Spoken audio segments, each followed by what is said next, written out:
สวัส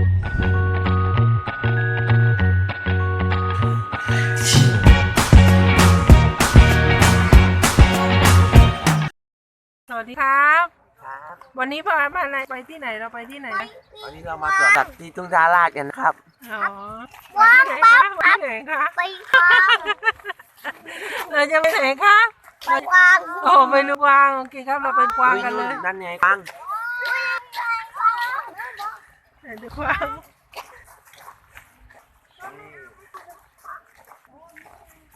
เขาเขียนป้ายมันไม่บอกเพศเลยนะครับผมกวางมันอยู่อ่ะ โอ้ยดูกวางสิโอ้น้องนี่อะไรน้องบอกเพื่อนๆสิเขินนิดนึงโอ้ยอย่าเข้าใกล้เยอะนะ โอ้ยอย่าเข้าไปไกล ไปดูลิงต่อดูลิง กวางอุ้ยมีกวางอีกตัวนึงด้วยอยู่ตรงนู้นนะครับเป็นกวางตัวเมีย ไกลมากไม่มองไม่เห็น แล้วก็อีกตัวหนึ่งอยู่ตรงต้นไม้ตรงนั้นนะ โอ้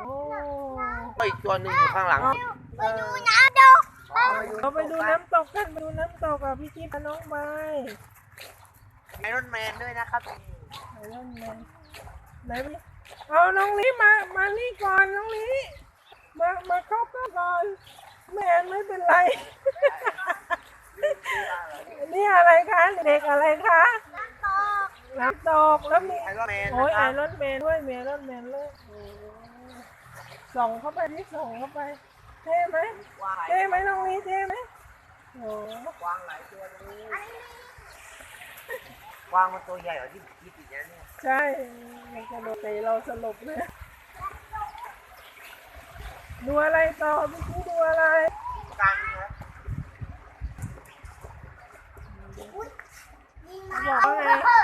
ลิงกัง ลิงกัง มีขนสีน้ำตาลอ่อนท้องสีขาวขนบริเวณกระหม่อมสีดำหรือน้ำตาลเข้มหางสั้นประมาณ 13 ถึง 24 เซนติเมตรมีอายุไข่ประมาณ26 ปีผสมพันธุ์ได้ตลอดทั้งปี นี่นะกินอยู่โอ้กินอยู่เลย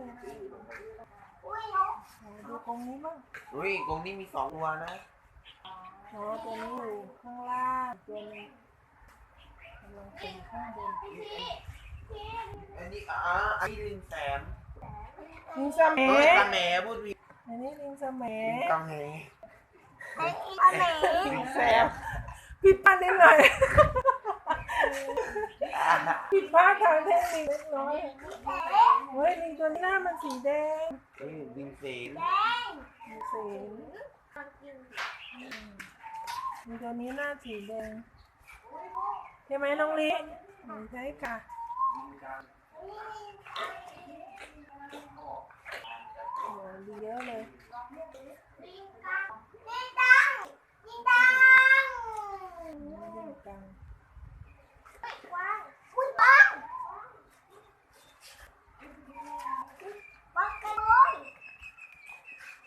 ดูอะไรโอ้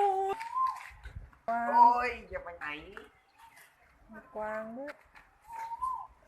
ไม่เอา ไม่เอาครับไม่เอามันไม่กินไม้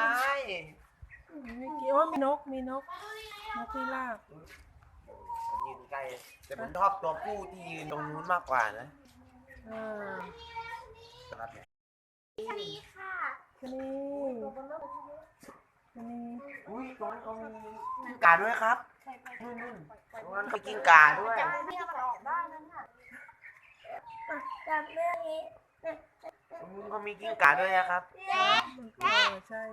นไงใช่ไหมเห็นน้องเห็นไหมเนี่ยกิ้งก่า ส่วนสีเลยตรงนั้น ใช่วันนี้เขาเดินตามเราตลอดเลยนะสงสัยเขาจะหิวนะเนี่ย ดิฉันนี่ น้องมาทางนี้เอาเออเห็นไหมเขาเดินตามเราตลอดเลยเนี่ยไม่โดนจัง จริงๆอะไรอ่ะ ได้แล้วสู้เลยนะไปเนาะ มันเล่นเล็กนะ นี่เลยเขาอยู่เหนือกรงแล้วนู่นอ่ะ เฮ้ยแต่ผมว่ามันก็เอาหัวกลับมาได้นะเพราะรูกรงมันก็ใหญ่อยู่ ใช่ไม่ ติดหรอกลูกมันซนมากกว่าแหม่มว่าบอกแล้วเป็นไงคะน้องเป็นห่วงมันเหรอลูกบอกเพื่อนสิเป็นห่วงไหมเราไม่ ลิงอะไรเขาไม่มีป้ายบอกเลยอ่ะ มีป้ายบอก อันนี้ลิงนี่แปลกๆนะเนี่ย ตามันใช่ไหม ไป เด่นที่ลูกกระตา ตังค์แล้วนะ ตัวอะไรพี่ชี้ตัวอะไรบอกเพื่อนดิรู้ไหม ไม่รู้ครับ อ๋อพี่ชี้ไม่รู้ แต่มันหลับอยู่หรือเปล่า มันหลับอยู่ เฮ้ยมันตัวอันนี้นี่หว่า ใส่เร็วใส่หมวกเร็ว นี่ตัวอะไรอ่ะผมลืมชื่อ จะมด สมมติ หมุน เอา อันนี้มีอะไรไปดูสิเชอมดนอนอยู่น้องเห็นไหมนั่นน่ะน้องไปเองเข้ากล้องตลอดเลย นะน้องไปเองเข้ากล้องตลอดเลยเออเดี๋ยวดูน้องแม่ก่อนดูสิโอ้นกเงือกมันกินอะไรเนี่ยมันกินกล้วยเหรอ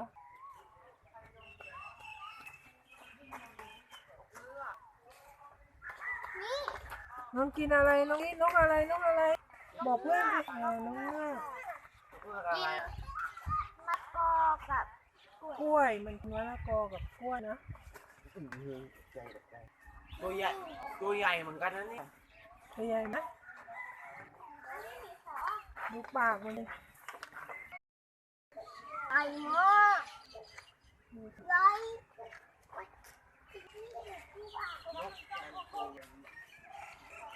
มีไก่ด้วยเหยี่ยวน้องดูเหยี่ยวใช่ไหม นี่มันนกแคนซูแวรีเห็นไหม น้องเป็ดน้ เอานกคนน้ำ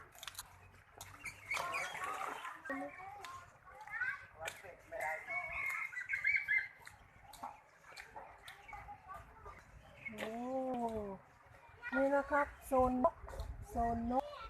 เบิร์ดโซน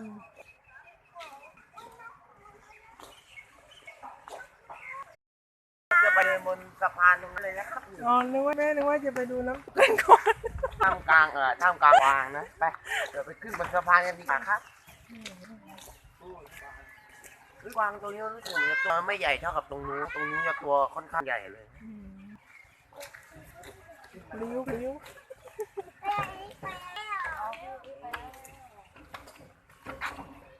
ระวังนะอย่าปล่อยน้องนะพี่ เดี๋ยวนะโอ้โห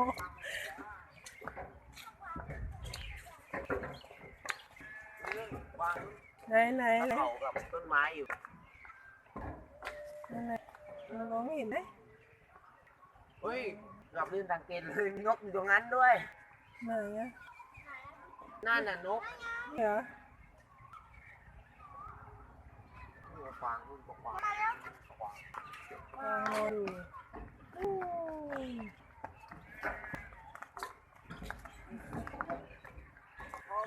ดีจริงเหรอน้องเดิน แม่ เที่ยว เอา กับ ไก่ แม่ มาโชว์เลยตัดด้วยไหม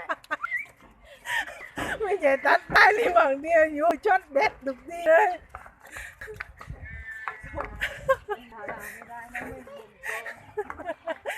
ไก่ฟ้า ไปดูกันมีอะไร มีไก่ฟ้าสีทองครับไก่ฟ้า สีแดง สีทอง นี่สีน้ำตาล นั่นน่ะ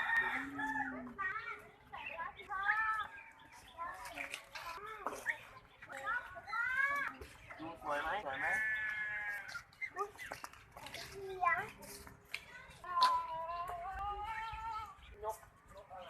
อันนี้ไก่ฟ้าสีทอง นี่นกว่านะครับนกว่า เปียก เห็นที่พาไปดูนกว่าเนี่ย ไปดูนกว่ากันดีกว่า นั่นดู อ๋อน้องตามพี่ลิไปเลยไหน น้องตามน้องตามพี่นี่ไงน้องไม่ได้ตามพี่ชี้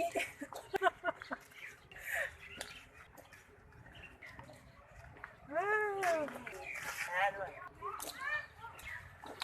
เห็นแล้วนี่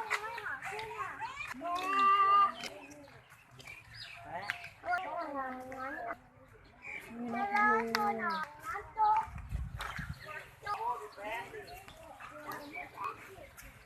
น้องอย่าไปจับกรงพี่ลูกสกปรกออกมาแล้วตัวอะไรเหรอตัวอะไรบอกเลยแล้วตัวอะไรคะ เนี่ยนกว่า นกว่าว่า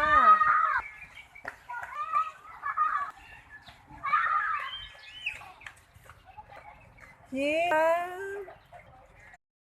แกะลูกแกะนะครับลูกแกะ สะดุ้งเลยน้องลิ อ๋อนั่นมีอีกตัวหนึงอยู่ตรงนู้น นะ นี่ดูดิ แล้วก็ผ่านตรงอะไรอ่ะ เต่านะดูโอ้โหแม่มาจ่ายใกล้ๆสิ ไหนไปดู อย่าข้ามไป ไหนเต่าว้าวมันอยู่ใกล้เรามากเลย อันนู้นมีเห็นหน้าด้วย โอ้เต่า ทำไมแม่ไม่เอามาท แมวมันกัดนะเต่าเนี่ยเต่ามันกัดนะที่อย่าว่ามันกัดนะนี่อยู่ตรงเก้าอี้เลยเต่าอยู่ตรงเก้าอี้ ำตัว เลย เล็กๆอยู่แถวๆตรงนู้นด้วยนั่นน่ะ ว้าวมันดูกลมกลืนก้อนหินมากเลยใช่ไหมมันเหมือนก้อนหินเลยถ้าเราไม่สังเกตใช่ไหม ก็มองไม่เห็น ไปโกงเลยดีกว่า แบ้างอื่นบ้าง เอาไปดูอะไรกันอีกคะ ดูนกค่ะ น้องไปดูอะไรกันอีกคะ ดูฟาง ไปเลย อันนี้นกตาลตาล ตัวเล็กกว่าตัวที่แล้วนี่ตัวสายตาเดี๋ยวให้มองมาไม่ น ดี กอะไรนกอะไร แล้วก็เขียบนี่เขียบแล้วก็ นกเงือกดำ